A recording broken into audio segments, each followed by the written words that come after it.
We're back with part 2 with Beto Durán. This is The Fellowship with Adam Hawk and Ryan Engel. Thanks for coming back and checking out the second part of the episode. Since we are on the subject of golf, you're relatively newish to the game. Yeah. You messed around a little bit with it, but now you're getting more into it and playing more. When did that start and why did it start? All right, so my thing with golf was I was a professional junior college student at El Camino Junior College. It's right next to a golf course. True pro. So I would go and I had a 3-hour break between class. I'd just take like the 4 clubs that I had. They were terrible. They were links. My brother was a golfer. Yeah. Or Bam Bammers. Yeah. So I would just go hit at the range, right? Yeah. And that was it. Yeah. And then in Grover and Carson, I don't know if you probably don't remember, but where now the Porsche track is at, there was always that big, the big golf guy on the side of the freeway. Yeah. That was an 18-hole at night. Yeah. And they had the 2-deck driving range. Uh-huh. So I'd go and hit that because I'm 20. I have nothing else to do. I'm not playing baseball. I have nothing else to do. I work in a park, right? And I'm doing rec. And then I would just go there, hit. I'm like, whatever. I never had a driver. I would just mess around. And then I started working in radio, and it was like, hey, you're a guy on the radio. You want to play in this celebrity event? I'm like, fuck. I have to borrow friends' clubs. I'll play twice a year, just go get loaded. 15th hole. And that's the best thing ever. Golf was best ball. I'm like, oh, hell yeah. I'll pick hit it one. up, keep Pick it up. moving. I'm like, woo, winner. That's fun. That was great. Yeah. And I always watched it, but I was like, you know, in your 20s, you're still more active. I was like running marathons, trying to do a triathlon, trying to do stuff. And I'm like, good for you. I was like, eventually, I'm going to be that guy where I'm like, okay, I can't beat up my body that much.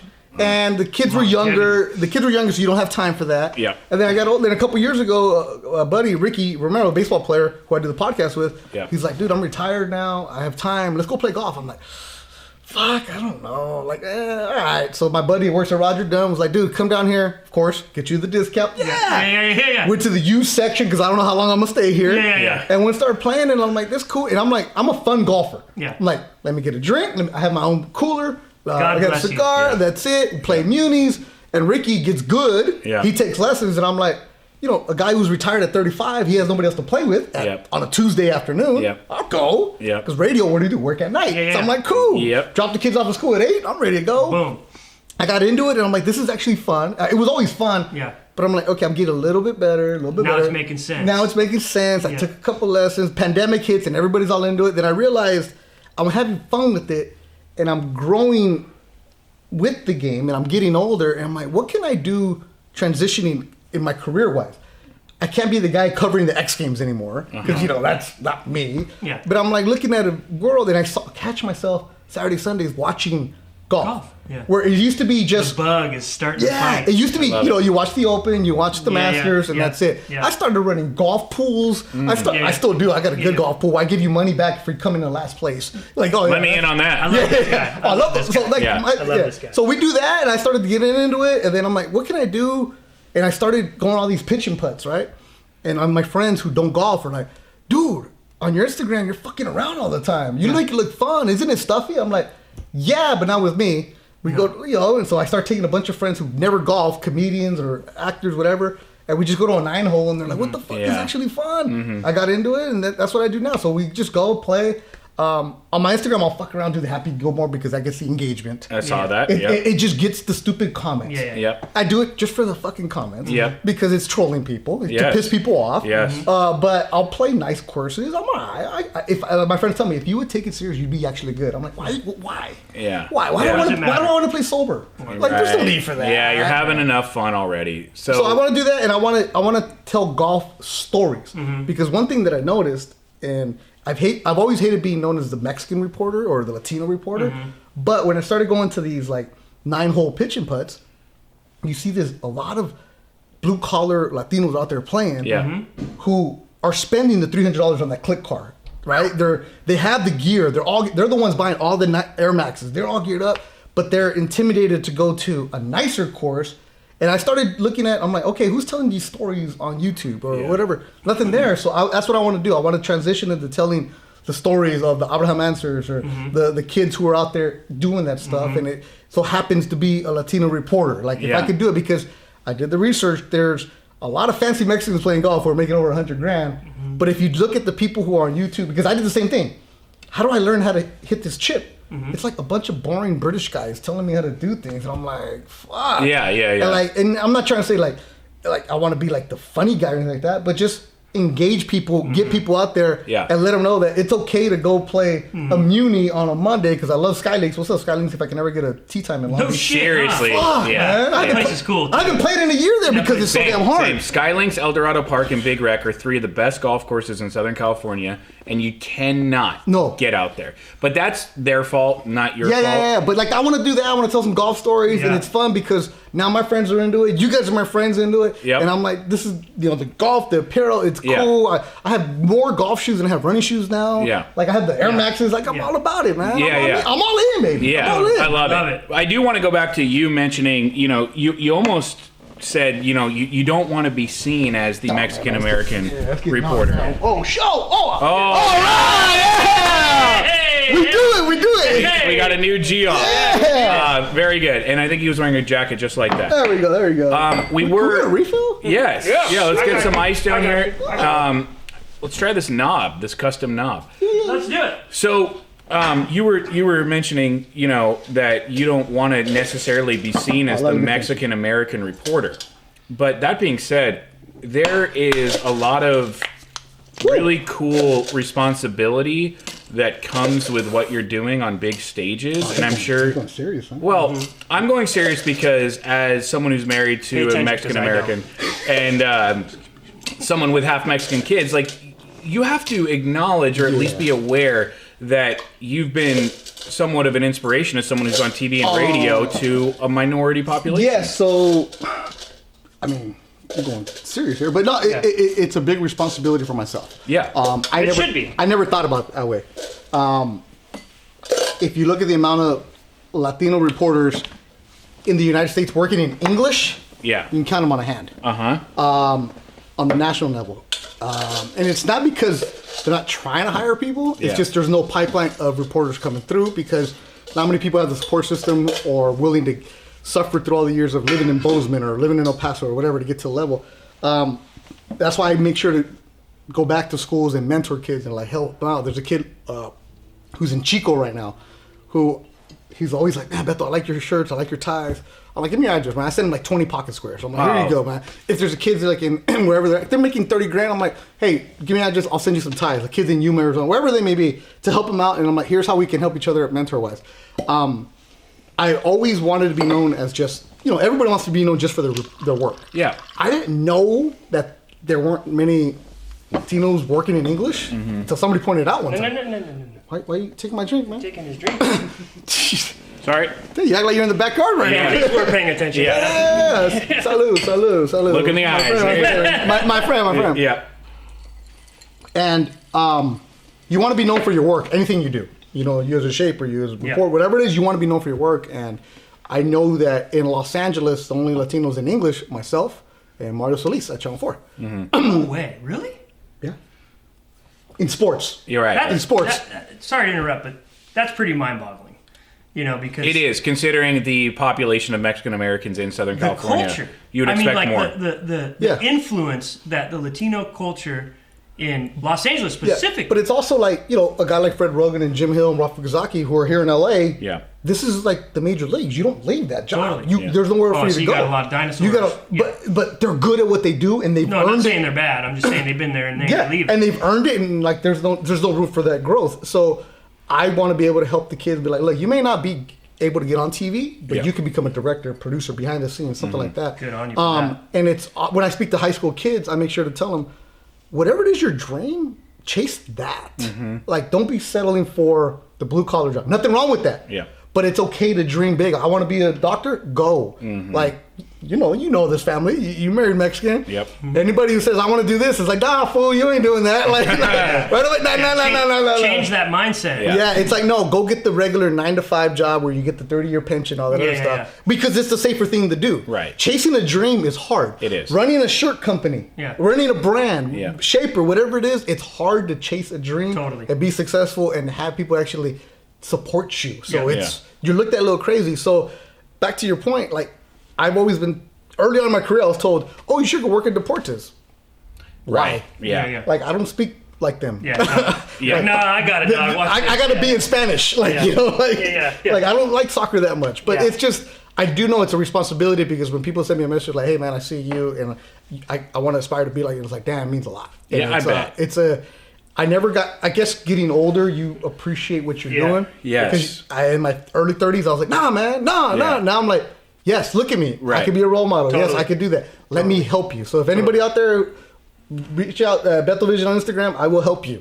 Just don't be lazy. No, right. No, and I do love that. But you guys are the same way. Yeah, and we want to be known for our work and everything, and you don't always know how many people you're inspiring until someone writes a handwritten letter, until customer service email. I mean, it's cool until you try to read it on a YouTube show, and you do it in front of a real broadcaster. Cool. See, I can read this. I think Can you? Dear Ryan and Adam, I'm sitting here doing office work today watching The Fellowship. It's 1 p.m. and the self-control to not pour a glass of scotch and spark up a cigar is even surprising me. It's so refreshing to hear you take on the game and talk the appropriate amount of shit on golf jocks. Keep up the good work. Be your brand. Cheers, Maxwell Ratty. Yeah. This Ladies letter and here is from my gentlemen. grentfather, and this is the second time I've used it. Ladies and gentlemen, cool. that's why he's a professional. Yeah. Yeah. How you doing 6 feet under right now? Well, I am 6 feet under. We should honestly switch chairs. That was great. I wouldn't know how to do all your Hey, if money. he goes on vacation, I'll give you a call, dude. So, He just started here. He just started. Thank I you. think He it's ain't going on vacation. Thank What are we you. talking What the about? hell are you talking about? Beto, as a guy that has an appreciation for history and someone that grew up here and is native to Southern California, you have been in every single one of the buildings down here, whether it's the Coliseum, Staples Center, the Forum, Dodger Stadium. These are the classics. LA now has these new buildings that you've also been in. Bank of California, where LAFC plays, an amazing building. We've got SoFi, also an amazing building. Steve Ballmer's building a new arena. What do you like? Do you like the classic old school, or do you like these? Suck. You like? I mean, it's cool to like have memories. Yeah. But fuck, I went to the Lakers did a preseason game at the Old Forum before they redid it for the concerts. And you walk in there and it was like, this is great. I'm walking in like, all right, cool. It's a fucking dungeon, bro. Like dingy and bad. Yeah. And it was like, okay, cool for the picture, but the modern amenities you can't. It's like golfing with the wood club, right? You can't use a wood. I mean, as cool as it would look like. Yeah. But then you swing like a big ass club. Like, Yeah. We don't need that. We don't need that. What is your favorite sports venue, though? Since you've been in all of them, It's lucky enough I've worked every major event, and still every single I guess because I grew up a baseball fan. Every time you get to Dodger Stadium, There's something still about Dodger Stadium. fucking cool. Yesterday, love that. the game was at 5. I got there at 1, and Yeah. you walk in through the top deck, which is where I used to sit as a little kid. And when it's quiet and it's empty, and every single time where you're like, damn, this is cool. Yeah. Because the ravine, the hills, everything else, it just it hits you because you have to walk through like the little tunnel kind of, and it hits you. The Coliseum got redone, so it's like, it's cool, but the Rose Bowl is amazing. Yeah. But Dodger Stadium just takes you back to like it has something. All the seats too. Everywhere you Everywhere. go, when you're walking under, if you're up Yeah. third base line and you go under the little low thing, get to the seats, or you're in the 300 pavilion. Even if you have the good seats or whatever, the view of the pavilion and it's just, the whole thing is just like, God, that's a bitchin' old school park. you could feel like if you were there in 1960, Yes. You feel it. 70. Yeah. There's some pixie feel- dust sprinkled on that thing. Yeah. It's a very romantic ballpark. A lot of people don't know this. You ever been there when it's empty? Yes, I have. I got lucky like you, where I was there Best. working an event. We got to go in and I was sitting in the upper deck like you, and the field was empty, and it's just an amazing scene. The backdrop is incredible. Yep. And they've got, even the parking is cool because they label the parking with these giant glowing baseballs, yeah. and it's so old school. And there's nothing like it. And the outfield is the only outfield that's symmetrical in baseball. It's a complete perfect curve. So it's just this gorgeous place. It looks like it's stuck in time. It is. And it's a reminder to everyone, like, you don't need to change everything. If you've got something perfect, just leave it the way it is. They have not... Good on them, too, for still maintaining a modern playability and fan experience while still... They redid. holding on Have to you the gone old this? school Did park. you go this season? I have not. So they redid it, and remember the outfield used to be you get there and you have to stay in the pavilion. You see in your seat. Now you can walk around the entire stadium. good. And the outfield behind there, they redid a bunch of cool stuff, like memorabilia, just real cool fan-friendly exhibits out there. So it's really cool, but it still stands the test of time. And one of the things before the pandemic, you were able to go have lunch at the top of the park. So you have cool. Yeah, so there's that team store up there. Yeah. You could go to the team store, and then people would go and take their lunch on the top deck. You just sit there. They wouldn't say anything. Unreal. Yeah, it was like one of those unknown gems for you. So you're like having lunch, and you're just there by yourself. It's just cool. Well, all the stadiums are cool, but Dodger Stadium is the one that still hits you like.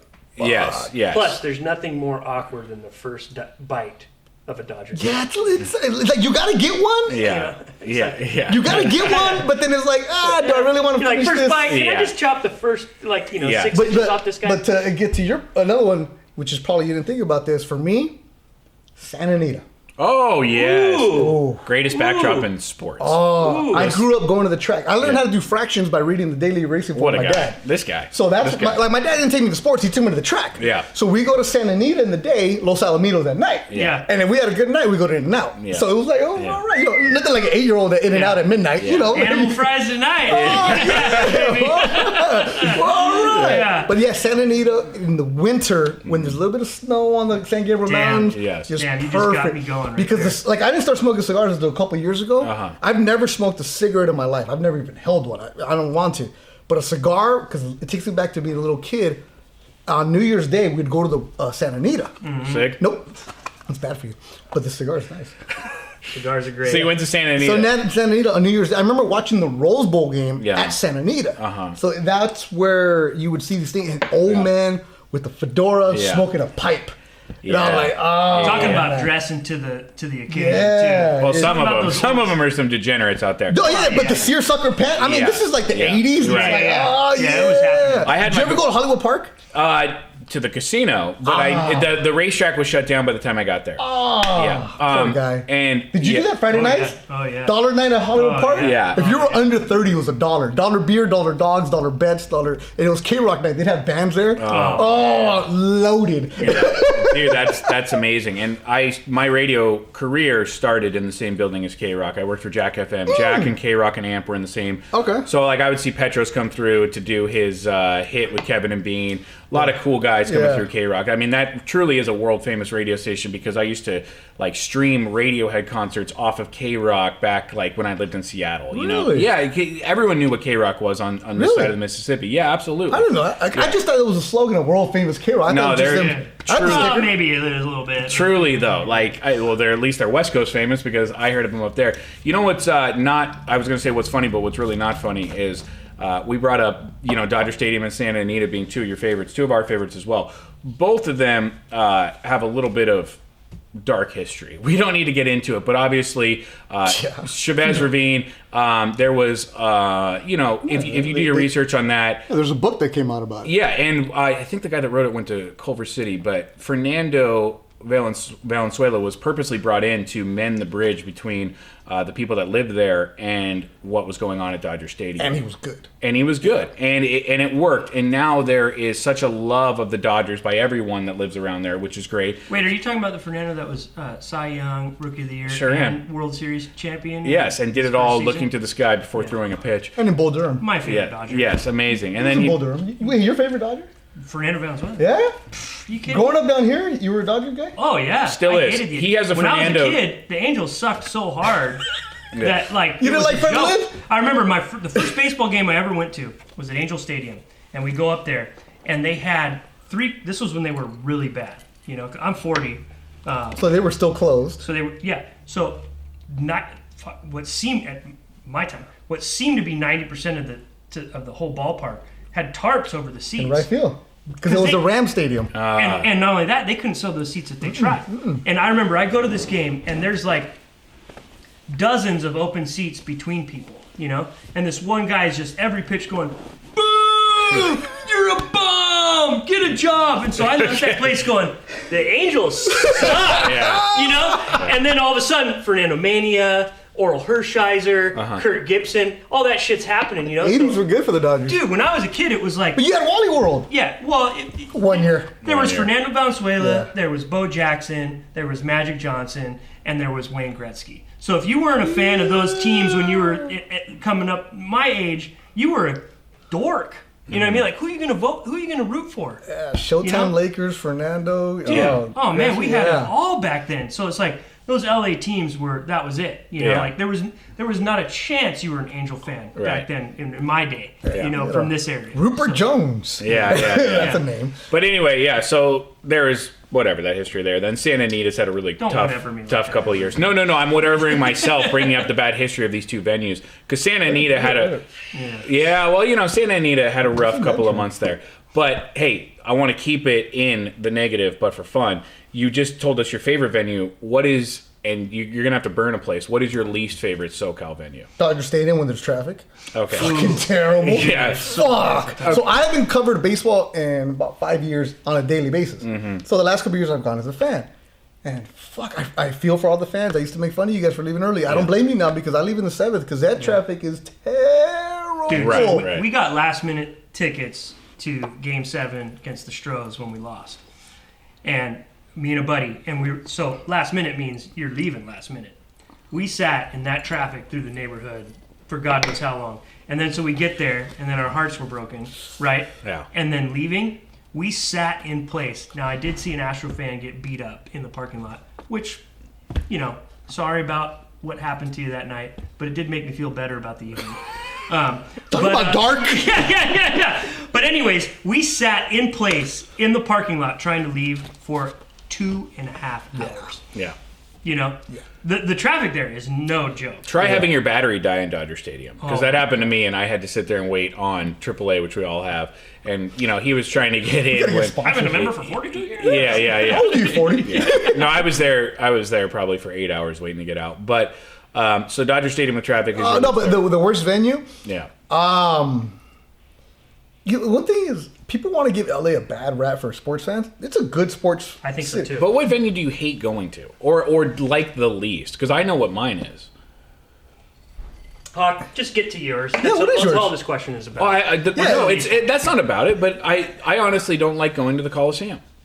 There's nothing. There's nothing. Coliseum's cool. There's nothing around it to do. What do you do around the Coliseum? You're going to SC games at Coliseum. Okay. Well, okay. So there's nothing. What else is there to do? I went to a pro wrestling show there a couple of. Oh my god! Dude. Was that in the parking lot? It was outside. It was in the concourse. Anyway. Wait. Whoa, you're burying the lead here, LED. Yeah. There was a pro wrestling show at the Coliseum? Yeah, New Japan Pro Wrestling in JPW. Great. On the concourse? Yeah, they did it right under the torch outside of the concourse. It was amazing. My best friend. It was amazing, but now you hate the stadium for it. No. It's just there's no vibe around the Coliseum. There's the building itself, and the building itself is quite uncomfortable. It's like the Rose Bowl where everything is so antiquated. Your knees are up in your chest. You're pissing Isn't in the troughs. Coliseum where Caitlyn Jenner won all the awards during the '84 Olympics, or That was 76. Montreal. No, yeah. Nice try. 84 was Carl Lewis. Nice try. But no, this isn't about me. This is about a sports reporter who has to drive around to all these places. Remember, sports reporters are spoiled, and we're going to complain about everything. That's true. And we also get there super early. The Coliseum for me is cool because I've only gone to SC games. And you need it to work for you because it's your job. Yeah, so you need the amenities, you need the easy in and out. But the Coliseum we got redone. But I get you where there's nothing around there. Yeah. But there's like Chipotle. Come on. You're a big Chipotle guy. No, I'm not. Shocker. Yeah. No, I'm not a big Chipotle guy. You texted me last night. You said, "Are you a Chipotle guy?" And I said, I gave you my explanation for why I'm not really. Your wife said no, huh? She hates it. Hell yeah, dude. Yeah, do that at home. Right? Yeah. She didn't get down with Chipotle. You don't want a white burrito, dude? Yeah. So the tofu version, so good. Yeah. Is that right? Oh yeah. So I asked Ryan. I said, "Well, are you a Chipotle guy?" And he says, "I want to be, but it's a butt piss factory." How many people do you know get diarrhea from Chipotle? Everyone. Yeah, every single person. Like if you're backed up, you go to Chipotle. Yeah. X-Lax or Chipotle? Well, I want it to work, so I'll go to Chipotle. Yeah, because it's fun eating it. Yeah. Beto. Coliseum's cool because you take the train, it leaves you there. Like, I love the train, little Expo line, no big deal. Yeah, no, that's cool. This is the complaints that you have when you're in your 40s, people. Mm-hmm. Traffic. Yes. That's your complaint. It's not, dude, how many cases can I take? No. Right. It's traffic. Yeah. Okay, so you're not going to tell me your least favorite venue besides Dodger Stadium with traffic. I mean, because they're all cool. Okay, very good. That's fine. I love the sports arena where the LAFC plays now. I used to love the sports arena because I went to a couple Clippers-Lakers games. Sports arena. Yeah. That was badass. As Bruce Springsteen calls it, the dump that jumps. Oh, nice. That's great. Hey. Because Bruce opened up Staples Center. He was the first event at Staples Center in 2000, and then he never played it again. But he said he hated the acoustics, so he would play sports arena. So when Pete Carroll was the coach at USC in the heyday, remember he was playing sports arena, and we're interviewing Pete, and Pete tells us beforehand, he's like, "Hey guys, speak this quick." And I'm like, all right, cool. You know, he has meetings. Like, no, Bruce is doing a sound check. I need to go check it out. Oh, like, sweet. Oh, fuck, we want to go. I mean, I didn't say that. Like, all the old white guys were like, yeah, we want to go too. Like, Yeah. Because Bruce Springsteen is the god to all baseball sports writers. Because all the old guys love It's Bruce crazy. Springsteen. You're exactly right. They all talk about how many concerts they've gone to. So it's like, No way. Yeah. Oh, yeah. No, they love the boss. It's everyone's favorite. Who you're right, the old sports reporters. So let me get you out on this though, since you are. Oh, we're done? Well, I don't know. I got the 1 hour sign from Nick. Already? What the I mean, fuck? it felt like When 20 did it minutes. start? It's been that What good. the fuck? Ted Sobel gets 2 segments out of you? What the fuck? Yeah, hey. Fuck this. I just spent 5 hours to come down here. This is Well, no, bullshit. once he's turned off, we just hang out even longer. Oh, okay, well then fucking turn it off. Yeah. Fuck this. What do you want to do? You want to go get to the existentialism right here? No existentialism. Actually, this is kind of just. good word, I guess. It's going to come off as a lame throwaway, but it's really not. As a kid that's grown up here. Dude, hold on. Can I stop? You were like executive producer of the Jim Rome Show, a radio producer. You're a fucking good host. Well, thank you. Where the hell was this the last fucking 10 years? How come you weren't on air? Well, he put me on air, and Yeah, I would hear you, but like, I mean, like legit having your own stuff. I'm waiting for my credit. You weren't on here. Well, Ryan did say. Well, not even more so than that. Wait, I said, this guy, this is what he's made for. Yes. He was made to be the front man. He leads this show. And I wholeheartedly said, this is the Adam Hawk Show with Ryan Engel. And he does a great job. He really does. He Thank really you. does. Because look, I had him on my podcast after this was all happening. I'm like, dude, come on through. And I'm like, this guy's good. Then you guys started the fellowship. And I subscribe on iTunes, as you should. And I listen, Thanks. but I'm like, fuck, I need to watch on YouTube because you guys start talking about how cool it sounds. So I'll watch the YouTube every now and then. And then, because I drive around a lot, so I listen on iTunes. Yeah. Or Spotify, make sure you subscribe. What a guy. Yeah, but like there's something about him presence-wise that he has a good. He's good. Oh, like you said, it feels like 2 minutes because you're really good at it. I've done a lot of Thanks, shows where I'm like, fuck, hurry up. Yeah, bro. when is this over? I got to check up Bruce Springsteen. Beto, that honestly means a lot coming from you because you are so good at it. Thank you so much. But I do want to ask you this question. Just handing things over. Well, this is going to be a gift He's for you. going to present that to you. Yeah. And that How come you can't do it? Because this is his show. Beto, that really. Guess. I don't have to do jack shit. I want to be a resident amigo. Hey, a resident amigo, that would be great. I don't want to bury that. That was such a nice thing you said, and I do take that to heart. I want to ask you And it though, was sincere, seriously. It was and very I sincere. appreciate that, and I'm sincere in telling you that, and thank you, Ryan, for saying that. Ryan was the one who said when we wanted to do a show, he's like, you got to lead it. And to hear that from him was really nice because he's a very confident alpha male, and he's like, I want you to do the show. I was like, whoa, that's really nice of you. And he was the one who said, do it. So that was cool. Plus, that chair makes me look fat. Dude, ain't that the worst? Yeah. You sit there and you're like, fuck, angle. That's why with the jacket. Although my becomes thigh worse. in this video Hey. camera right here makes it look like it's this big. I was like, I sat down, I'm like, fuck, guts coming out. Then halfway through my we're proud of that, Gary. Yeah, we're proud of that. I know where I'm at. Yeah. We're ready to go. Engel's the worst guy to get fat around because if you tell him, hey, I'm getting fat, he always says the same thing. He goes, sign of success. Like, he's the worst enabler of all time. Yeah. I had Congratulations. Yeah. You know? I was waiting for a BLT, Yeah, bro. right. Hey, you know your shit. So the other day I was coming into work here, and someone who works across the street, I was talking to him, a friend of mine, and they were like, how you doing? And I'm like, I'm good. I'm just getting real fat and drunk every day. And they said, yeah, working with Engel is a slippery slope. And I said, it ain't no slope. It's a fucking cliff. Like, there's no slope here. I'm free falling right now. Hey, be sure to say that at my funeral. Yeah, no, I will. And, That's on your tooth. and I guarantee a thumbs up will come out of the dirt. Like, Fuck. I did my job. This is a job. This is a company, right? Yeah. Where's my one shot? Where's my solo? Right here. Okay, legit people. I just met these guys today. This is actually a warehouse where they actually have boxes and they ship things out. Like companies come by and like do things. They were talking about customer service, and then they flip it, and now we're getting fucking hammered, like just talking shit about it. Yeah. This is amazing. Yeah, this is how we're gonna try and live our best life. Yeah. I'm moving to where are we at? San Clemente. Oh, one team, one town. All right. Yeah. Okay, so I don't even know if I want to ask this question anymore because we just ended on such a high note, but I'm going to. As a guy that grew up here and now you work in the business, you have listened to absolutely everybody your entire life broadcast games, and there have been so many great broadcasters in this market. Vin Scully, Chick Hearn. When it comes to your absolute favorite broadcaster in Southern California, who is it? Vin Scully. Right answer. Chick was amazing, but I never met him. Mm-hmm. I've heard great stories about him. They were both legends. Yes. Chick was the greatest play-by-play Yes, guy ever. he made up the But dictionary. Vin, Storyteller. he was Vin, just... you guys would You talk love about Vin. the pixie dust on Dodger Stadium? Yeah. Well, okay. Remember, at my house, we didn't have cable. Radio. But we had the rabbit ears, right? Yeah. The ones that you- So Channel 4 would show golf. Vin was and the guy. Vin was the golf guy Yeah. back then. Vin was the golf guy. So he was Channel 11 was the Dodgers, and then on Saturday, Sundays, he was doing golf. Unbelievable. So I'm like, okay. So I would hear him doing golf, Yeah. and it was just very smooth about it. And then you hear him doing Dodger games, very smooth about it. So when I started covering the Dodgers, you're in the Vin Scully press box, Yeah. and you're there, and you're like, oh my God, like that's actually a real person. Yeah. So I was never around Chick because he passed away before I started covering the Lakers. So when Vin is there and he's like, hey, how you doing? The nicest gentleman to everybody. You talk about fashion. Dude, if you go back and see Vin in the 80s, he's got the Ferragamo belt, the loafer. He only wears Ferragamo loafers. Wow. That I heard that I'm buying a pair tonight. because they're so comfortable for his feet. So that's what not laces, loafers. So you'll find the pictures about Damn, it. dude. And he always had the pocket square. His jackets were always tailored really nicely. He always had the tie.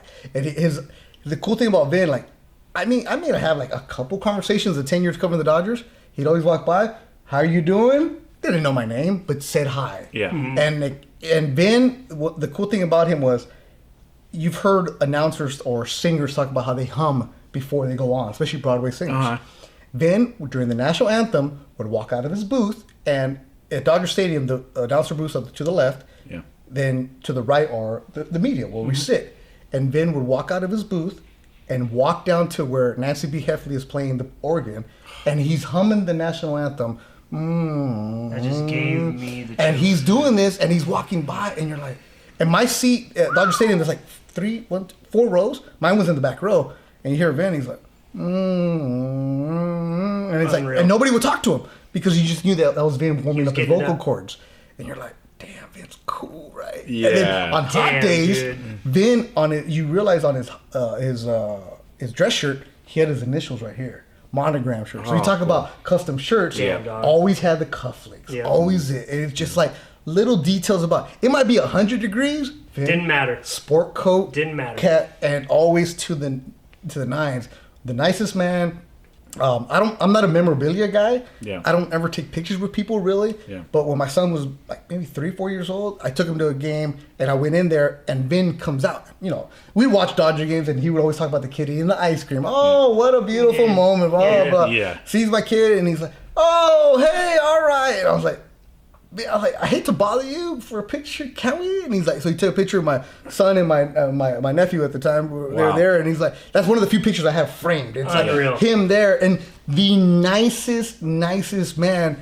And then you realize that he called the catch, Dwight Clark for the Niners, and he did all those years of golf and Unreal. everything else. And you would never hear him like brag about what he's doing. Yeah. And people would come up to him. In the press box, it was everybody's meeting, so you know what's going on. And I can go on and on about Vin all day long. Like I said, I've maybe talked to him 3-4 times because it was just one of those presence persons where you're like, yeah, I'm He had around it. him. He had it. And every game, Vin was either having dinner or talking to the scouts. Really? So you know how you would always tell these stories about the backstory of a player? How He they- did the work.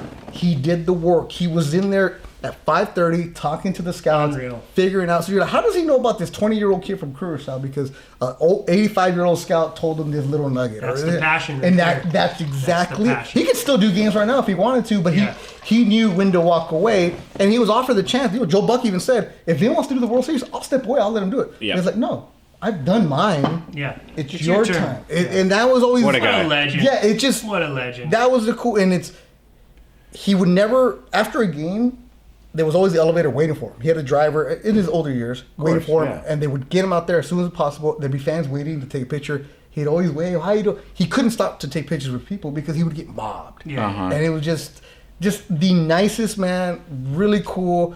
I never took a picture with him because I was too scared to do it. Yeah. I should have, but I'd rather have the stories than bothering him. Pictures are great, but you got the memories. It you was got to cool. see the aura. And you just hear that. That's unbelievable. They're like, That's a great story. I am now really glad that I asked you that. And I'll ask you. That was your best question. Yeah, I'll ask you one more thing. Would you mind putting your jacket on one more time because we're going to present you with just put it on his collar. a Smoking Tom lapel pin. No way! Yes. Oh, snap! Yes, a gold lapel pin. This is for being a wonderful guest. Honestly, I don't mean to disparage anyone who's ever been on this show. That was some of the most fun we've ever had, right? I mean, that was What's great about the show, and what I told the customer that I spoke to on the phone today, is that the show's great. We tape it. Nick does a wonderful job producing it, editing it, and Adam does a great job putting it out. But it's the conversations after the cameras turn off that I cherish the most. So I really look forward to continue this conversation off the lens, as they speak. On that note, let's cheers to the fellowship. Beto, can I put you on the spot really quick? I know you're bilingual. How do you say cheers to the fellowship in Spanish? Salud a los cabrones. Oh, I love it. Cheers, Not really. guys. Oh, damn it. Thanks for watching, man. That was great. Not really. Man, that was fun. Your wife would be like, no! Yeah.